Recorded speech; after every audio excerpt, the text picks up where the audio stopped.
Que você achou, Lucas, desse conjunto de sessões? Esse aí achei, do ponto de vista da leitura, o contrário dos últimos, né? Muito bom de ler. Foi a mesma impressão que eu tive. Aham. E, tipo, é um negócio, volta e meia surge, assim, quando eu tô debatendo com meus amigos, camaradas, assim, quando a gente inclusive estava fazendo um grupo de leitura do Anti-During, e aí a gente, volta e meia surge esse debate, assim, sobre justamente trabalho improdutivo e produtivo, né? Eu tinha muitos conhecidos assim, das áreas da educação e coisa e tal, então sempre surgiu o debate do trabalho do professor e tal. E aí, nessas sessões, o Marx aprofunda um pouco mais, né? Ele já tinha esse debate presente no Capital, mas ali ele pega as polêmicas ali, dá alguns exemplos bem concretos e tal, aprofunda alguns exemplos, achei bem didático e bem boa, assim, a escrita dessas sessões aí.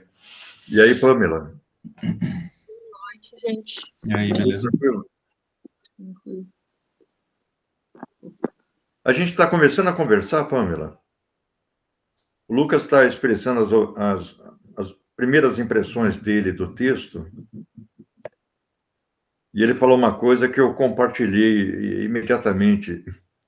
Esse texto ele é muito mais motivador para ler do que o anterior, né?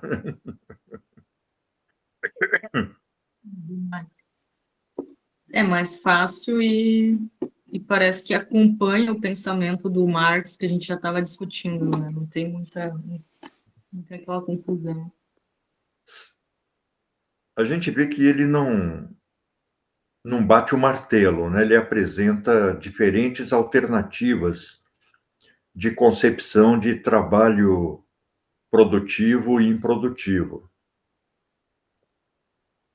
Embora no Capital ele vá considerar trabalho produtivo basicamente o trabalho que produz mais-valia. O trabalho produtivo no âmbito da relação capitalista de produção. Nesse capítulo que nós discutimos anteriormente, no livro 1, sobre capital constante variável, ele faz algumas observações também sobre essa questão, mostrando para onde confluiu o raciocínio dele. Ali, quando ele menciona o produtor autônomo que produz para a sua subsistência, ele fala que nós temos simplesmente produção de valor. Então, esse produtor, ele produz uma mercadoria que vai conter o valor dos meios de produção. Então, no processo produtivo da mercadoria que ele produz, ou seja, no processo de produção do valor de uso que ele produz, ele transfere o valor dos meios de produção para a mercadoria,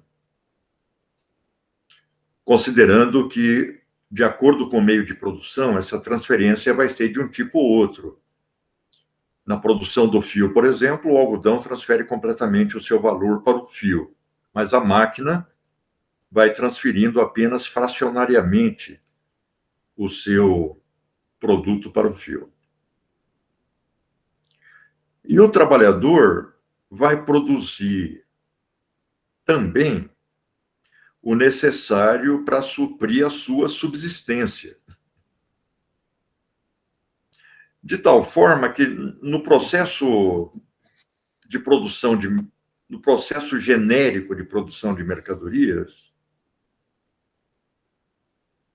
o trabalhador vai ter que reproduzir o valor dos meios de produção, e com esse valor dos meios de produção presente na nova mercadoria, ele vai ter que adquirir no futuro novos meios de produção e vai reproduzir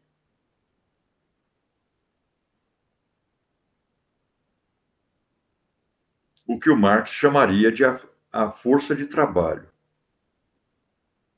o valor da sua força de trabalho. Então, ele identifica essa forma de produção como produção de valor, simplesmente.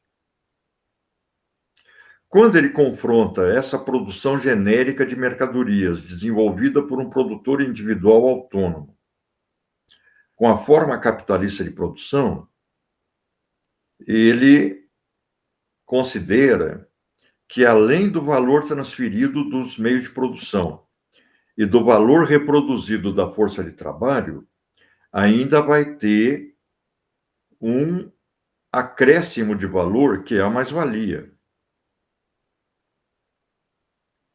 Então, ele fala: o que diferencia a produção de mercadorias sob a relação capitalista de produção da produção de mercadorias simplesmente é que, enquanto a produção de mercadorias simplesmente produz valor,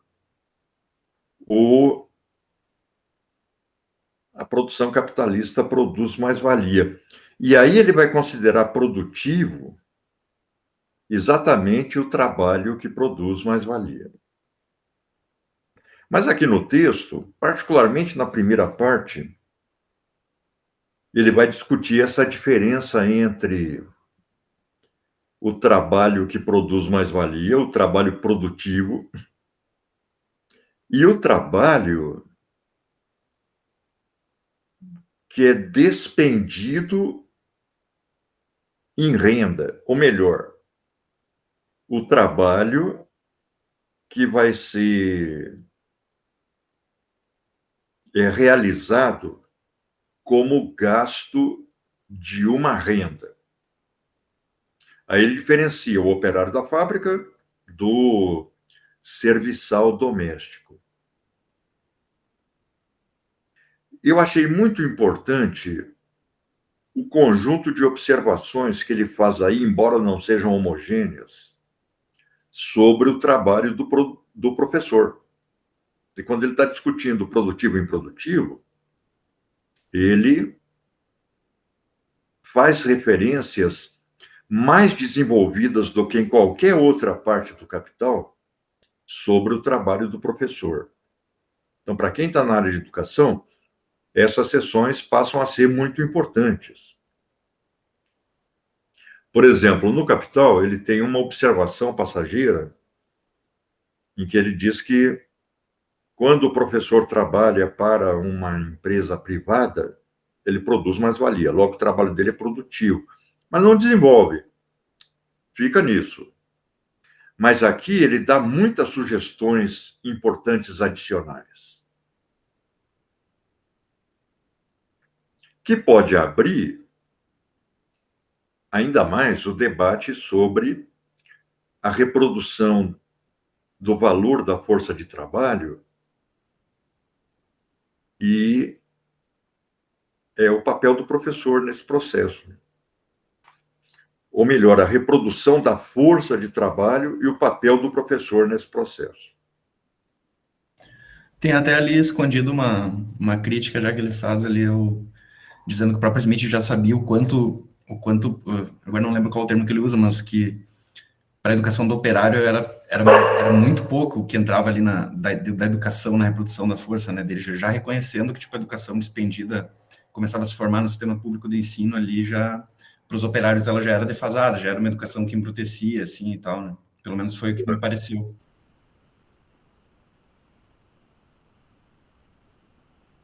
Você vê que ele considera que, naquele momento, o capitalismo está decompondo as grandes funções, as funções complexas herdadas do artesanato, e está simplificando as funções, portanto, reduzindo a necessidade de qualificação.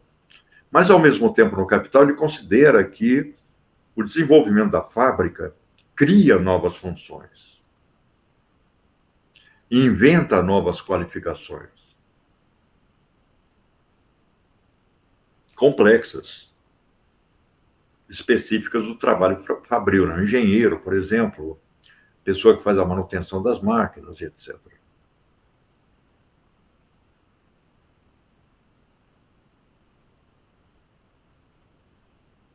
Então, nessa primeira formulação,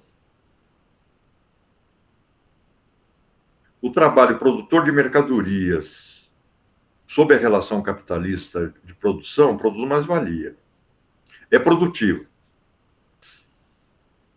Também eu não lembro, eu acho interessante que ele traz o trabalho doméstico, né, o lugar do trabalho doméstico na manutenção da casa como trabalho produtivo. E é ele, né, que traz esse ponto.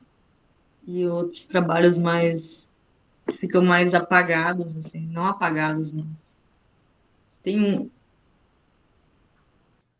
É interessante isso que, quando ele está falando ali, ele fala que o trabalhador só consegue fazer o trabalho improdutivo, o trabalho para si, quando fizer o produtivo, né? Quando eliminar as exigências da reprodução da sua subsistência ali, através do salário, que aí tu consegue fazer comida, inclusive ele usa fazer uma carne e tal, limpar e polir os móveis, que a rigor é uma atividade de trabalho, sim, mas que não tá entrando naquela reprodução básica da força de trabalho dele ali, né? Tipo, tu poderia ver isso dessa forma, né? E esse trabalho, e esse também é um outro grande debate, né? Por isso que eu achei tão interessante, né? Tanto a questão do trabalho do professor, trabalho doméstico, e que aí ele vai abrindo outras possibilidades de análise, né? Mas aí, tipo, fica um pouco confuso justamente porque não sei se ele vai fazer isso nas próximas sessões, mas ele não dá uma amarrada nisso, né? E aí parece que se no Capital ele está considerando ali o professor como, tipo, só se o professor for tipo, trabalhar numa instituição privada e tudo mais, para produzir lucro para o capitalista, mas, por outro lado, aqui ele está debatendo que a educação, como formação da força de trabalho, como manutenção da força de trabalho, ela Sim, também exatamente. entra na formação de uma mercadoria específica da segunda categoria ali, que é a força de trabalho, né?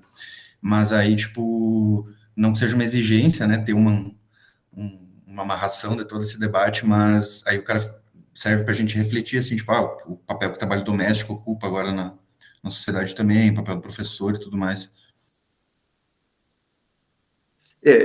Veja, o Marx ele não crava as categorias de uma maneira definitória. Por exemplo, quando ele fala de trabalho improdutivo, que é o trabalho que representa gasto de renda. Então, vamos supor o capitalista contratando empregados com a fração da mais-valia que ele consome como renda. Nessa primeira parte da discussão, esse trabalho é improdutivo, porque ele não está produzindo mais-valia, ele está simplesmente representando o gasto de renda. Mas, diz o Marx, se esse indivíduo ele dá o exemplo de camisas, né, produzidas para o seu uso pessoal, uma costureira que ele contrata para produzir camisas para o seu consumo pessoal.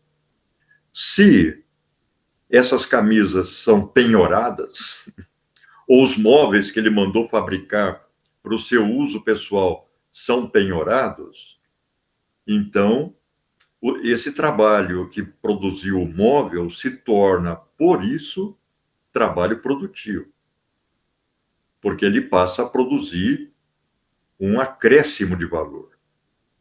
Ele passa a representar a produção de mais-valia. É aquele raciocínio que ele apresenta o tempo todo, né? Ele fala, olha, o fio, ele não é meio de produção em si. Para um processo produtivo, ele é produto. Para outro processo produtivo, que vai produzir o tecido, ele é meio de produção. Mas eu concordo com você, Lucas, ele não fecha nada.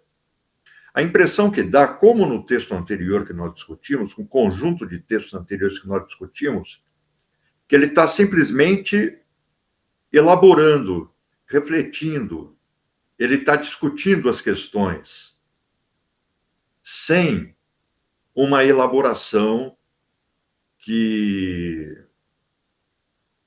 por exemplo, ele destinasse à publicação. Parece que ele está conversando com ele mesmo. Ele está escrevendo para desenvolver suas próprias teses. E tem uma coisa que me deixa confusa agora, porque eu fui dar esse exemplo e aí eu tô sem meu computador, tive que deixar no concerto, eu estava usando o computador da biblioteca para ler, e eu não tô aqui com o computador, que é onde eu fiz as marcações, e eu não consigo lembrar se era ele dizendo isso ou se ele estava se referindo a algum autor, porque ele tem essa é uma escrita também um pouco porque ele está só revisando a literatura, ele discutindo vários autores, os Sócrates, Adam Smith. E daqui a pouco ele tem uma escrita que às vezes lá no final ele vai colocar uma opinião contrária ao que ele acabou de escrever ou vai formular a crítica àquele autor. E aí tem que estar muito atento assim na leitura sobre quando ele está falando se é dele mesmo, se ele está se referindo a algo que ele está discutindo, assim. E aí se ele Mas, está... pois é, eu acho isso também, Pamela, mas veja, quando ele discute trabalho produtivo e improdutivo na primeira parte, ele está discutindo a partir de elaborações do Adam Smith. E aí a gente vê também, mais uma vez, a importância da contribuição do Adam Smith no próprio desenvolvimento do pensamento do Marx, né? E ele discute o trabalho como produção, e aí ele, a partir daí, entra na segunda parte, como produção de uma mercadoria material, de um objeto, e o trabalho como serviço. Você vê que na primeira parte da discussão, quer a produção de um objeto material, vamos supor, um sapato, quer a representação que o ator faz numa peça, desde que ele seja o assalariado do dono do teatro ou do proprietário da companhia de teatro, o Marx vai considerar produtivo essas duas formas de trabalho, porque os dois produzem mais-valia. Mas na segunda parte da discussão, ele já apresenta um outro ângulo da discussão, uma outra maneira de discutir a questão, que é o trabalho produtivo como o trabalho que produz um objeto material e o trabalho improdutivo como o trabalho que não produz um objeto material. Ele vai discutindo essa tese. Logo à frente, ele passa a discutir um terceiro bloco de teses, de que o trabalho produtivo seria simplesmente o trabalho que produz um objeto ou serviço, e o trabalho improdutivo, talvez ele use uma outra expressão, seria, ou a improdutividade seria característica daqueles que no processo produtivo não tem função nenhuma. Vamos supor o comerciante ou o que recebe a renda da terra e tudo mais, né? Nitidamente, ele não fecha posição aqui. Ele está avançando na elaboração das suas próprias posições, mas ele não fecha. Isso é outra coisa que me chamou a atenção, né? Tipo, ele ressalta várias vezes ao longo do texto que, tipo, a discussão, a forma como tu vai caracterizar determinado trabalho específico depende de um ponto de vista conceitual, né? E geralmente é visto do ponto de vista da própria burguesia, né? Que é quem vai ensejar, né? A própria ciência econômica e tal, para explicar isso, que aí, tipo, o trabalho vai ser produtivo inserido dentro de determinada relação social em determinado contexto, né? Se tu olhar, aí ele dá vários exemplos ao longo do texto, né? Tipo, o cara que produz o piano, eu posso pegar um cara que, eu posso pegar comprar os materiais, contratar alguém para fazer para mim, coisa e tal. Então, tipo, tu sempre vai ter que olhar esse trabalho do ponto de vista de onde ele está inserido, né? E aí, quando ele coloca lá que todas as etapas do processo produtivo, por exemplo, desde o engenheiro até o cara que vai trabalhar na logística, na manutenção das máquinas e coisa e tal, todos eles participam de alguma forma, estão inseridos em alguma medida dentro desse processo produtivo. Então, sempre vai ter que jogar a análise para o lugar, para o contexto, né? E aí, ele ressaltando isso é mais uma evidência da própria da capacidade de raciocínio dele, assim, né? Tipo, muito dos erros dos economistas vulgares, assim, me parece que vem dessa rigidez, assim, teórica, de tipo, não conseguir ver as coisas contextualmente, né? Você vê que no Capital ele avança. Vamos desenvolver a leitura, mas, por exemplo, no Capital tem críticas que ele faz àquele Jean-Baptiste Say, que para ele é o mais vulgar dos economistas vulgares, em que ele se confronta com a tese do Jean-Baptiste Say de que a máquina seria responsável pela produção do lucro, na linguagem do Marx, pela produção da mais-valia, né? Ele fala, olha, a máquina não produz nada, a máquina simplesmente transfere valor. Mas vejam que, sob essa discussão de trabalho produtivo e trabalho improdutivo, continua a discussão da mais-valia. Continua o desenvolvimento de uma teoria da mais-valia. E de o quanto o Adam Smith, os fisiocratas, os próprios mercantilistas, William Pett, contribuíram para que isso fosse tomando forma.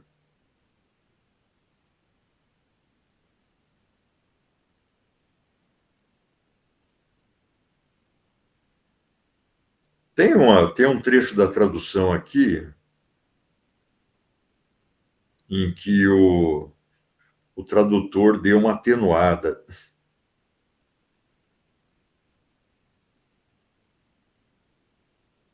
Aí na página 137. Aliás, como eu vi, todas as traduções atenuaram. Todas não, eu só vi a tradução inglesa, eu não confrontei com a russa dessa vez, mas quando você compara com a alemã, você vê que o pessoal deu uma atenuada na tradução, em que aí na página 137, na primeira, segunda, terceira, quarta linha, entre parênteses está: ver antes de concluir esta droga as expressões utilizadas nesse relatório.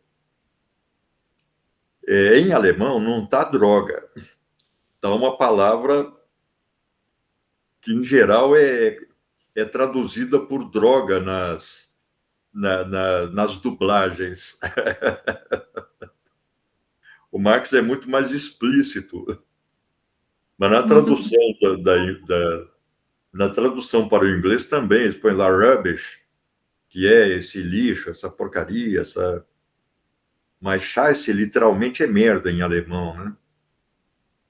E não é a primeira vez que eu vejo o Marx utilizar essa palavra, ele usa inclusive no Capital, e o tradutor traduz por droga. Às vezes era o Marx dando uma desabafada ali no meio das anotações, né? Exatamente. Ele está escrevendo para ele, né? Isso aqui não ia para publicação, isso aqui é o processo reflexivo dele. Aí, como eu vi droga, eu falei, isso não tem sentido, essa palavra não tem sentido aqui. Aí eu fui procurar o alemão, não deu outra.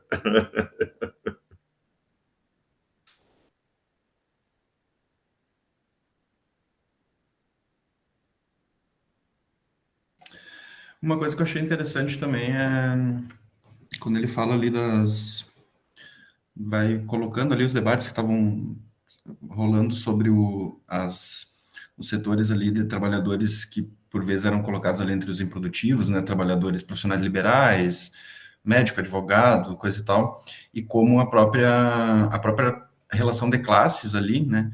da sociedade impôs a própria teoria econômica uma forma de incorporar esses trabalhadores na reflexão e, tipo, os próprios caras se sentiam ofendidos de serem comparados com um serviçal, com um palhaço, né?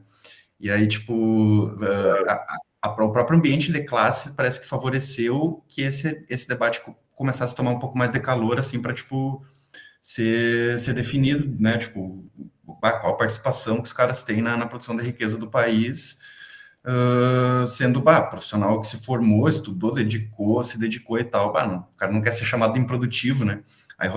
Aí se acalorou esse debate, mas me pareceu interessante ver essa relação, né? Pois Tipo, é. o ambiente de classes favoreceu ali o avanço teórico, né? Enfim. E uma coisa que eu acho interessante também é que ele quebra essa falsa dignidade que algumas profissões adquiriram no âmbito da sua cultura corporativa. Então, ele fala os professores, as prostitutas, os soldados, os funcionários públicos. Então, os palhaços, ele nivela tudo, né? Dando a mesma dignidade a atividades diversas. Porque ele está buscando diferenciar aí o que produz mais valia e o que não produz mais valia. Só isso. O que representa a produção de mais-valia, portanto, acrescenta valor grátis, e o que é mero dispêndio de renda.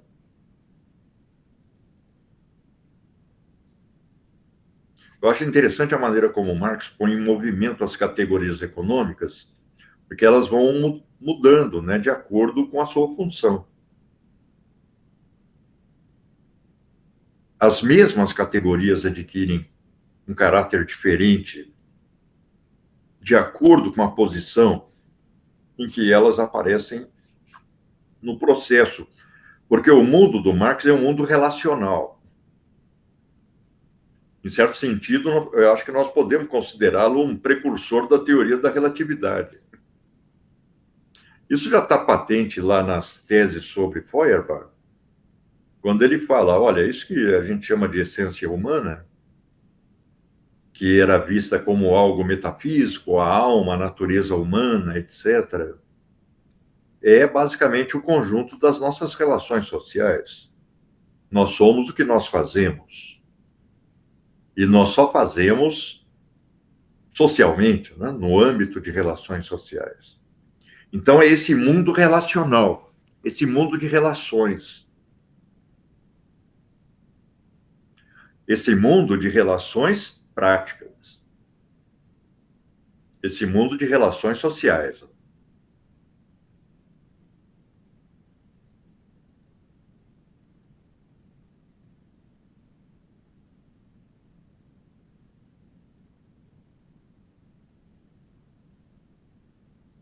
Nesse sentido, de que hoje você é aluno, amanhã você é professor.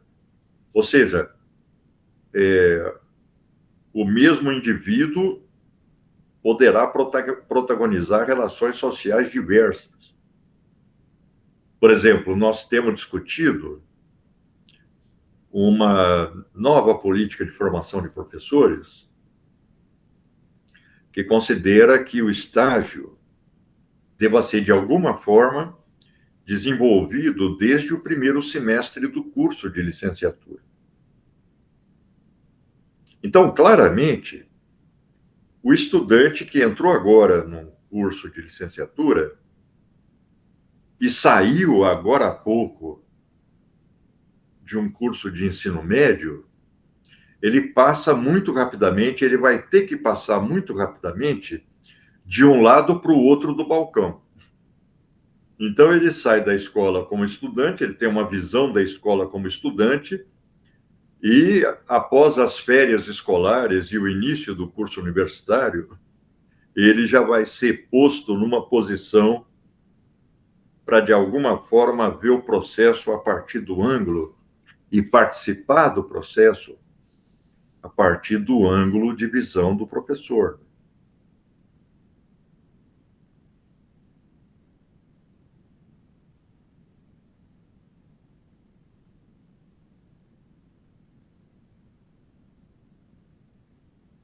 Mas, basicamente, o core da argumentação do Marx, que vai ficar, em especial no Capital, embora ele não insira no Capital elementos de reflexão que eu acho muito importantes para serem retomados, principalmente aí na questão da educação, do papel do professor, do papel de todas as atividades que entram na composição da força de trabalho ou na reprodução da força de trabalho, o papel do trabalho doméstico, né? O papel da dona de casa.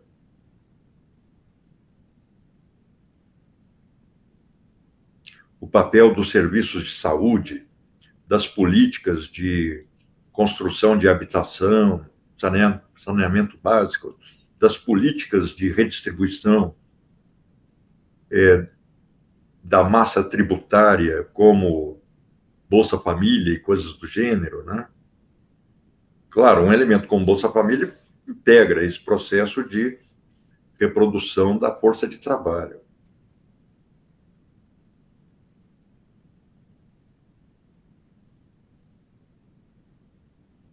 Não ultrapassa os limites desse processo de reprodução da força de trabalho. E aqui a riqueza reflexiva do texto abre um monte de horizontes para a gente.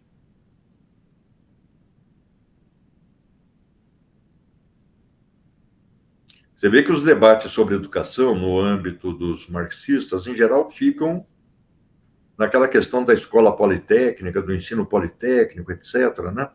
E o Marx pouco falou sobre isso. Eu acho que ele tirou a ideia do Proudhon.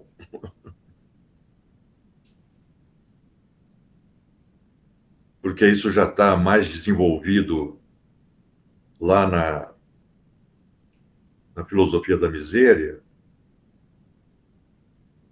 mas com sentido aproximado da educação técnica que nós temos hoje, de instituições que qualifiquem tecnicamente, de universidades que qualifiquem tecnicamente em múltiplas áreas.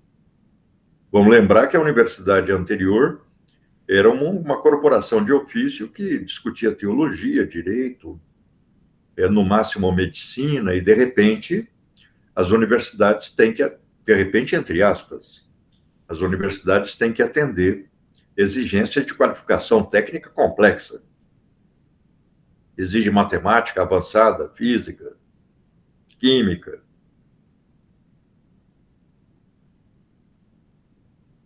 Então, eu acho que todo esse material aqui nos arma para entrar de uma nova forma nesse debate.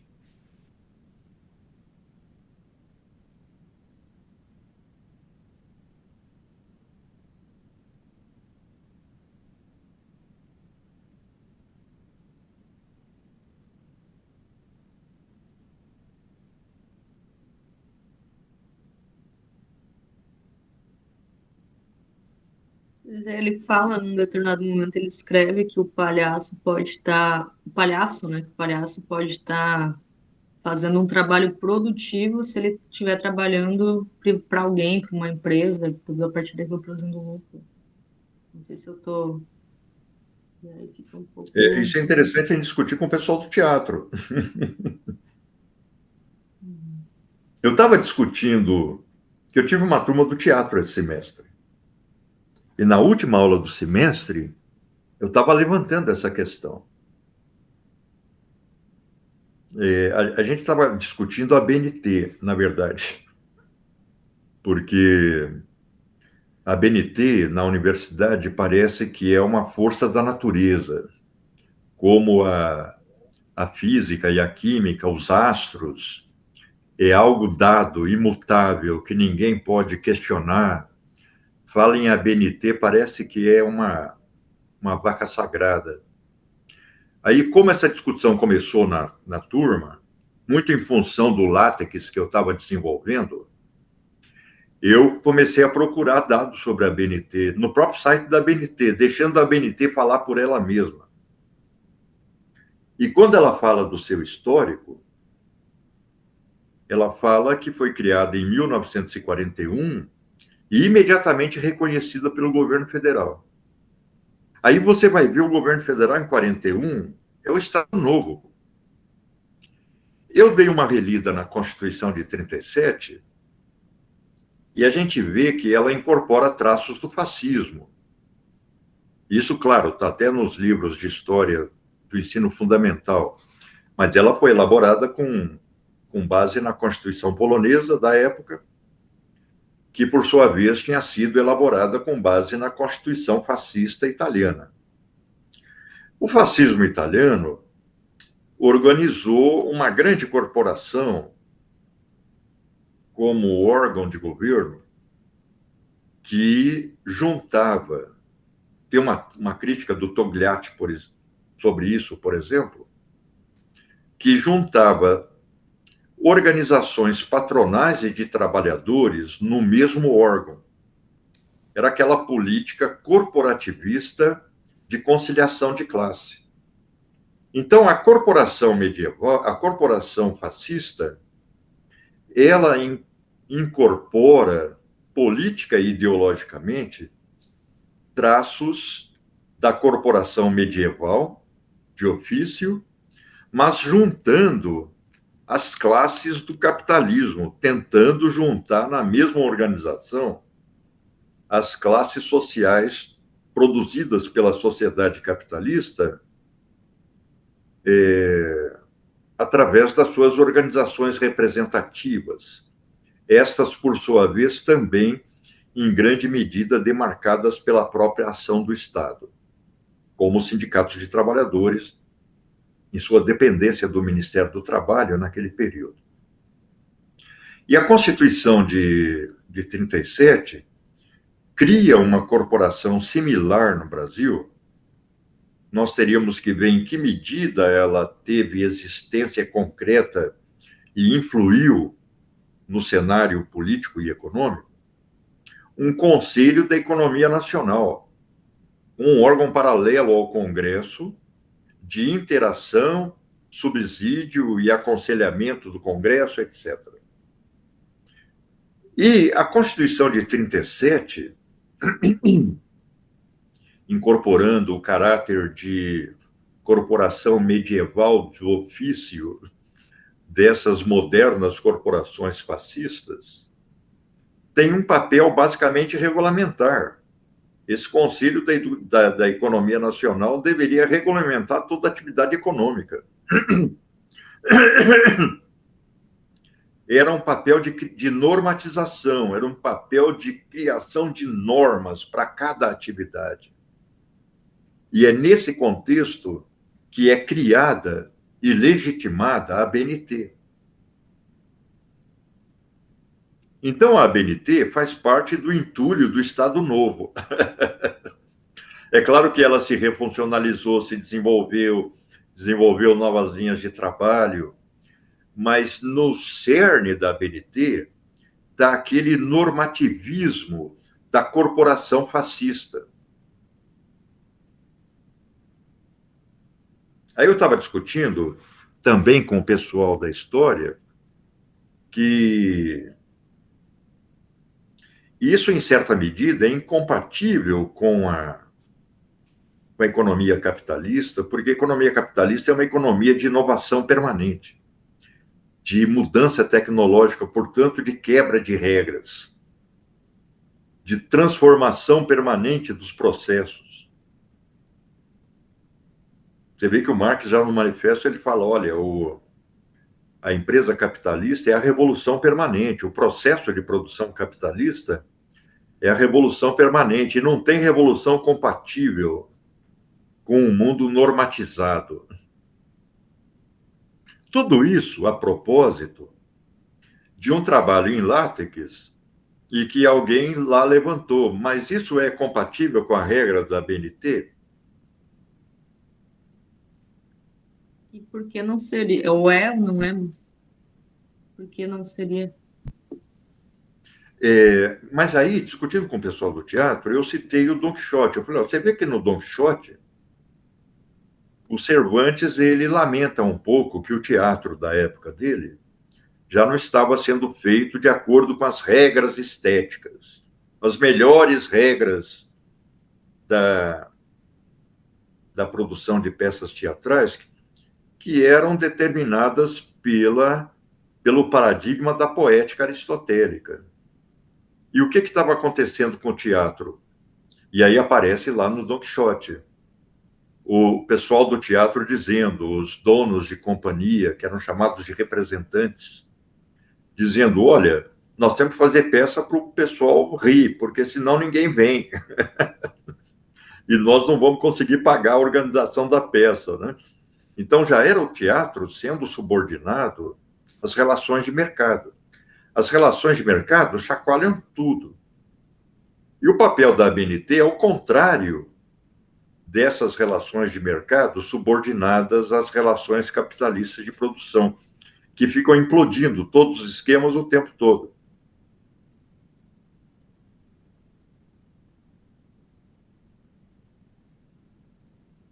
Então, claro, tem um ramo do látex desenvolvido no Brasil, a UNB tem um papel importante nisso, chamado ABN-TEX, que tenta regulamentar os trabalhos acadêmicos feitos em látex de acordo com as regras da ABNT. Formatar os trabalhos acadêmicos em látex de acordo com a regra da ABNT. Na universidade mesmo, tanto o CCNH quanto o Centro de Tecnologia reconheceram um modelo de trabalho acadêmico em látex, de monografia em látex, elaborado por um aluno do mestrado lá do CT. E a biblioteca incorporou isso. Tanto que quando você entra lá na página da MDT, tem também o link para você pegar esse modelo em látex. Ou seja, o látex, que é uma tecnologia que o tempo todo está sofrendo transformações também sofre esse influxo normatizador da ABNT. Desde que eu estou aqui, eu nunca vi um questionamento da ABNT na universidade. Eu nunca vi ninguém historicizar o papel da ABNT. É como se fosse um elemento do mundo natural. Hoje tem a ver com esse assunto e eu lembrei de ti, porque eu estava no laboratório da URGS ali, aí de repente veio uma professora e o seu orientando, que era um menino que não é daqui, do Brasil, no caso, deu para ver pelo sotaque. E aí ela foi pedir ajuda para o rapaz que trabalhava ali no laboratório para formatar o computador dele, porque tinha Linux e ela era a professora falando, queria que instalasse um Windows. Nossa. E ele começou a explicar o porquê, assim, porque ele fazia os trabalhos e mandava para ela tudo desconfigurado, e ela não estava sabendo lidar com aquela desconfiguração, enfim. Então tem a ver bem com essa estética, né? Então ela estava ali para pedir ajuda para eles trocarem todo um sistema. Eu fiquei Nossa, observando vai infernizar a vida desse estudante, né? por causa da formatação, por causa do trabalho e não, provavelmente ela não estava recebendo o formato que Não, mas esses. no Linux tem uma suíte de escritório similar ao Microsoft Office, chamado LibreOffice. Então, você pode elaborar textos da mesma forma que você elabora e formatar da mesma forma que você elabora com o Microsoft Office. Não precisa ter o Windows para isso. Nem precisa ter o Microsoft Office. É que a pessoa não conhece. E aí, diante do mundo desconhecido, ela fala, olha, me traz um mundo conhecido, porque nesse ambiente eu consigo transitar com facilidade. Mas no modo ali de elaborar o documento, tem alguma diferença, né? Porque dá alguma diferença Sempre do. tem, mas são residuais, né? Não são dignas de nota. Onde aparece a diferença, Pamela,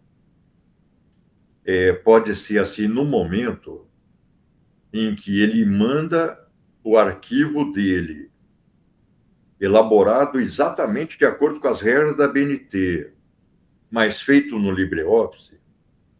E aí, quando ela abre no Microsoft Office, pode sofrer alguma desconfiguração.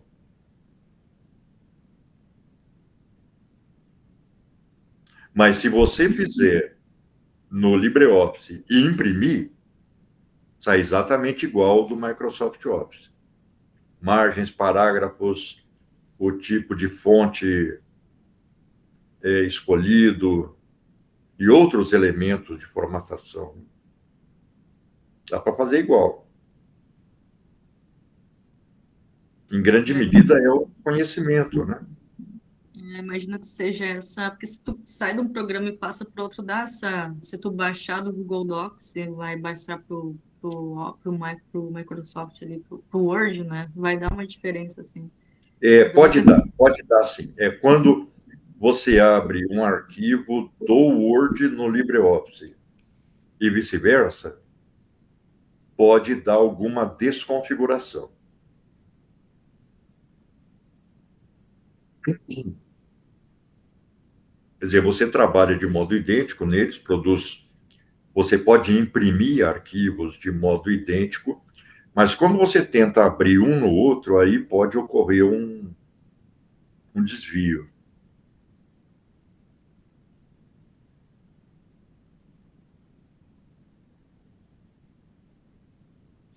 Teria mais alguma questão, pessoal, para a gente discutir?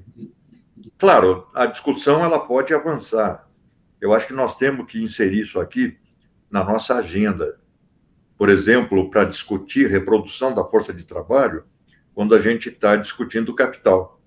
Isso aqui pode ser um subsídio bastante importante.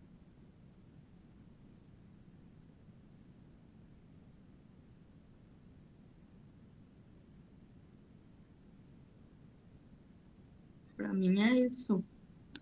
Para mim também. A partir da leitura do capital, eu tenho levantado a hipótese de que o trabalho do professor é produtivo, mas não nesse quadro de precisão teórica que o Marx apresenta aqui, né? Eu só estou dizendo, o trabalho produz valor, porque está produzindo força de trabalho. Nas escolas particulares, isso é claro. Nas escolas estatais, não é tão evidente, mas o Marx considera que o Estado, ao empreender economicamente, se torna um capitalista também. Pois é, porque, por exemplo, agora tem esse tema da digitalização, dessa revolução tecnológica. Agora, por exemplo, o discurso da CNI, da Confederação Nacional da Indústria para a Educação, não só da CNI, mas do governo também, é que a educação pública, de uma forma ampla, tem que mudar e se adequar a essa demanda técnica, né, de formar trabalhadores qualificados, então tem que mudar a educação. E é de uma forma ampla, né, e está vinculando a uma revolução tecnológica, assim, trabalhadores que tem uma fala eu não lembro qual o nome lá, de um diretor da CNI, que ele fala, inclusive, que tem que ter uma adaptação cognitiva desses trabalhadores, porque para se adaptar a um trabalho hoje que é mais flexível em relação aos cargos, enfim. Então, Mas, Pamela, estudos anteriores, de décadas inclusive, já apontavam esse papel da escola na sociedade capitalista. Por exemplo, aquele escolarização na América capitalista. Eu não sei se tem alguma versão em português, em espanhol, mas facilmente a gente encontra o livro em inglês do Samuel Bowles e do Herbert Jeans. Esse livro, que é um livro até alentado, é um livro em que os autores faziam um esforço investigativo para mostrar, e na minha opinião de maneira bem sucedida, como cada reforma escolar ocorrida nos Estados Unidos estava relacionado com uma demanda de inovação tecnológica vinda do mundo empresarial. E os próprios empresários pressionavam para que o sistema educacional fosse reformado.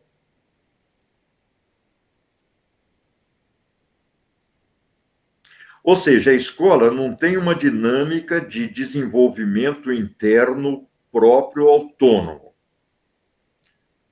A escola ela se desenvolve em função das transformações do contexto econômico, político e cultural. impactada pelas transformações do contexto econômico, político e cultural.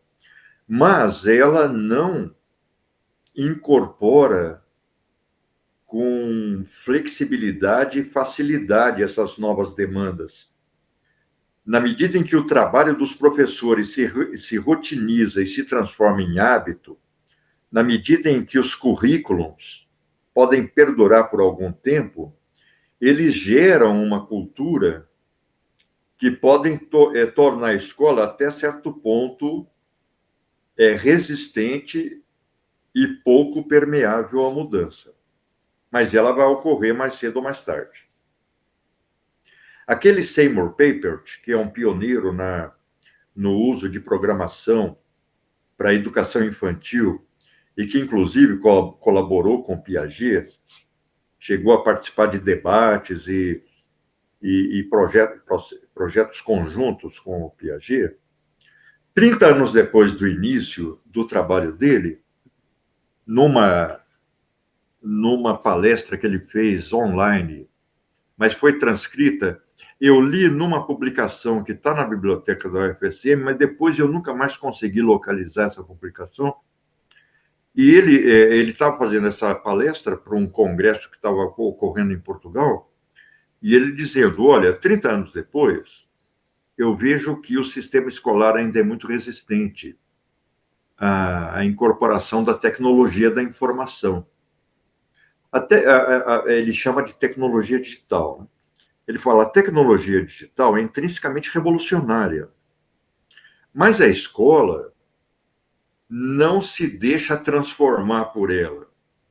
Então, o que ocorreu naquele momento, já há alguns anos, o cenário pode ter se modificado de lá para cá. A tecnologia da informação começou a entrar na escola, mas ela foi segregada num cantinho chamado laboratório de informática. Ou seja, se atribuiu à tecnologia digital um nicho em separado, similar ao das disciplinas que constituem o currículo. É claro que hoje toda a escola está muito mais permeabilizada e tal, mas isso mostra que existe uma demanda permanente sobre a escola, mas a escola não responde com automatismo. Ela pode resistir às mudanças, né? Ou dar respostas disfuncionais para as mudanças.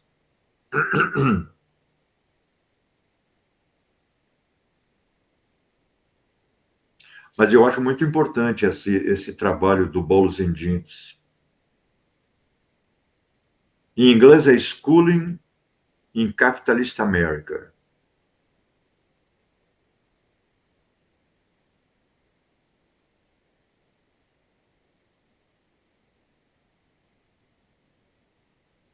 Então tá, pessoal.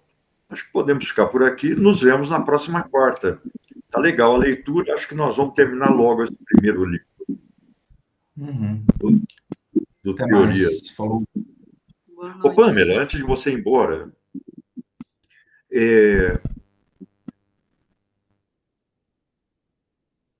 eu estou fora de Santa Maria, mas volto no final de semana.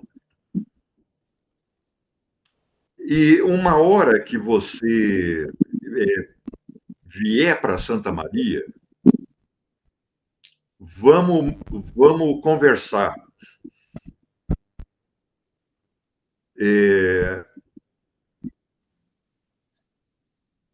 Sobre o desdobramento do projeto nos próximos anos.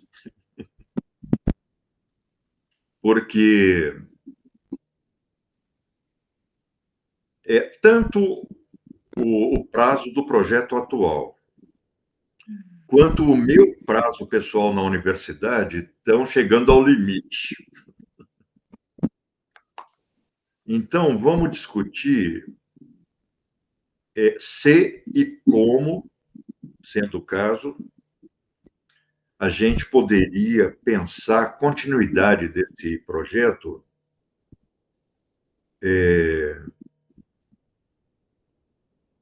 comigo fora da universidade. Quer dizer, a minha aposentadoria está batendo a porta, quer eu queira, quer não.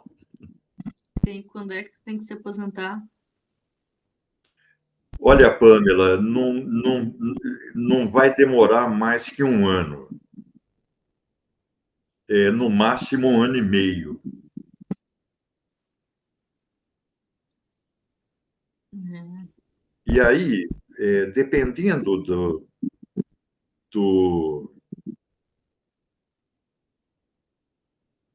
Vamos discutir pessoalmente que tem várias alternativas. Vamos marcar. Vamos... Foi esse ano, ainda não sei, os próximos meses estão um pouco apertados, porque tem... Não, é uma hora que você vier para Santa Maria, não precisa vir especificamente para isso, mas eu gostaria de discutir pessoalmente.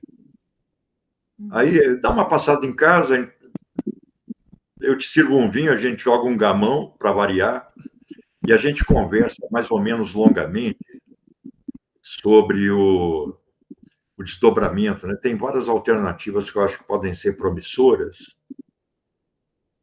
Uma delas é você mesma coordenar o projeto, que é a candidata natural, né?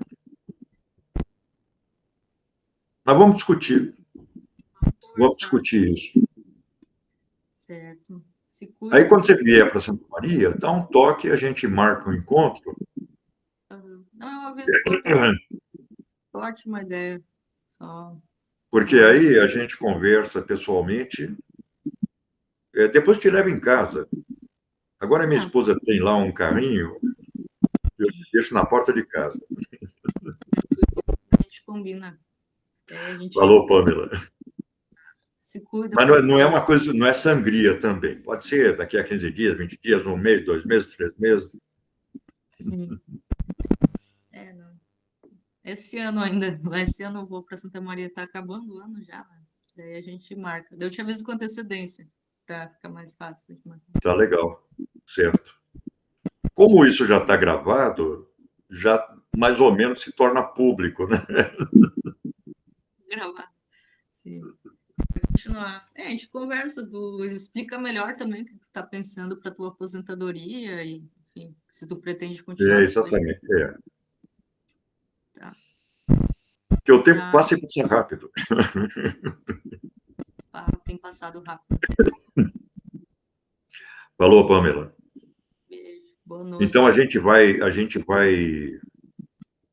costurando daqui para frente, e aí o momento que você vier para Santa Maria, a gente senta e conversa e vê as alternativas. Eu acho que tem umas alternativas muito boas no sentido da gente pensar em dar autonomia para esse projeto, para ele funcionar com as suas próprias forças. Como assim, autonomia sem estar vinculado ao FSM? Ou... Não, eu acho que, por exemplo, ele hoje tem um passivo que permitiria, eventualmente, o projeto se organizar civilmente de forma autônoma. Mas vamos discutir. Vamos levantar dados, pensa aí em alternativas também, de como poderia ser o desdobramento disso. Porque, por exemplo, você está terminando o doutorado, amanhã você faz um concurso, você está dando aula numa universidade. Se você se aposenta, você não consegue coordenar projetos, né? Obviamente, nem como professor aposentado. Pois é, eu também não sei se eu quero ficar dentro da universidade.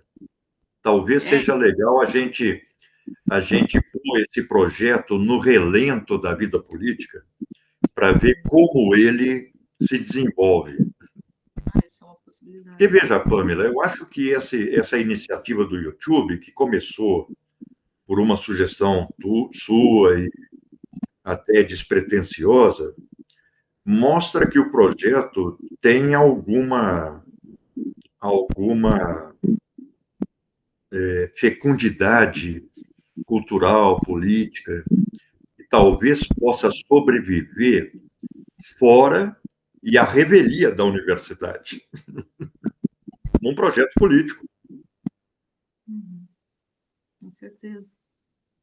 Já se expande, né? Acho que já. Claro, claro. Mas Porque vamos toda essa partir. experiência que a gente foi desenvolvendo, a gente pode pôr a serviço da organização desse novo passo. Porque, claro, eu saindo da universidade, muita coisa muda. Você vê, nós temos importantes participantes, entre eles você, o projeto, que tem matrícula externa na universidade. Na medida em que eu me desligo da universidade, o projeto se extingue praticamente. Se extingue, não, ele tem que ser encerrado. E todo um conjunto de facilidades que a gente tem hoje deixariam de ocorrer, mas que podem ser recriadas de uma nova forma.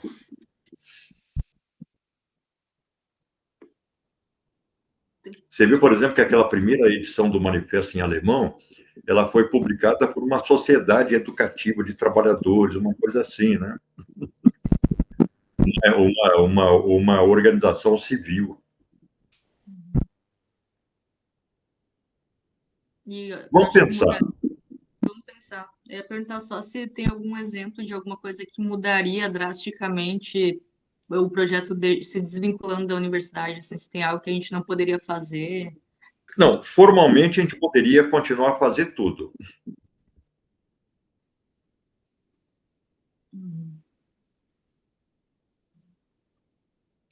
É por isso que eu quero discutir. Não sei também se seria o caso de dar alguma formalidade jurídica ou deixar ele se desenvolver num plano de.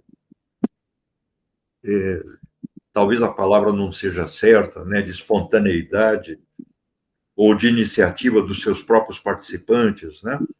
É um grupo autônomo de estudos. A gente pode dar uma pensada nas possibilidades para ver a organização jurídica dele, Até institucional. jurídico. Claro, claro. Isso é fácil. Isso aí é detalhe. Certo. Tá. Mas vamos tentar amadurecer a ideia, vamos tentar estender o debate também, mas eu gostaria de como você é a fundadora do projeto, uma das fundadoras do projeto, seria interessante a Alana participar do debate também. Gostaria de conversar com você antes de tomar qualquer iniciativa, ou simplesmente encerrar o projeto e pôr um ponto final, né? Eu não quero pôr um ponto final. A gente pode convidar a Alana também, ou você, mas a gente marca essa conversa, acho que vai ser legal. Legal, vamos discutir. Vamos ver as possibilidades. Tá. Então tá, Pamela. Boa noite. Até a semana que vem a gente vai mantendo contato a respeito disso. Aí, quando aparecer a oportunidade, não precisa vir para cá especificamente para isso, né? Mas uma hora que você vier a Santa Maria, vamos sentar e conversar. Mas logo eu vou. Daí eu só vou ver e te aviso. Mando. Legal. Então tá. Falou, Pamela. Até quarta. Tchau, tchau. Você viu aquele comentário? Era disso que eu estava falando. Exatamente. Até mais, Pamela. Tchau, tchau.